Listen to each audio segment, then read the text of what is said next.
রাজা তার বাগান বাড়ির উঠানে বসে আছে। এমন সময় এক লোক হাতে করে একটি মোরগ নিয়ে সেই রাজার সামনে উপস্থিত হলো। তখন রাজা মশাই বলল, কি ব্যাপার, এই মোরগ নিয়ে তুমি আমার কাছে আসছো কেন? তখন সেই লোকটি বলল, রাজা মশাই, আপনার নামে বাজি ধরে এই মোরগটি আমি জিতেছি, তাই খুশি হয়ে উপহার হিসেবে এই মোরগটা আপনার কাছে নিয়ে আসলাম। রাজা বলল, মাশাআল্লাহ, ভালোই করছো, দাও মোরগটা আমাকে দাও, আমি এটাকে ভুনা করে খাবো। 3 দিন পর আবার সেই লোকটি একটি ছাগল নিয়ে সেই রাজার দরবারে উপস্থিত হয়ে বলছে, রাজা মশাই, আপনার নামে বাজি ধরে এই ছাগলটিও আমি জিতেছি।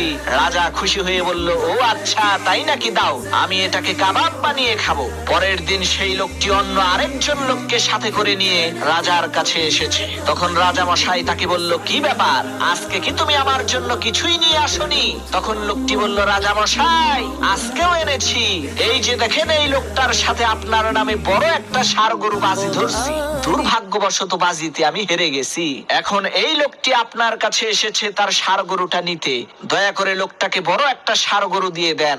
লোকটার এই কথা শুনে রাজামশাই বলল, সর্বনাশ, বলিস কি, তুই তো আমারে ফাঁসাইয়া দিলি।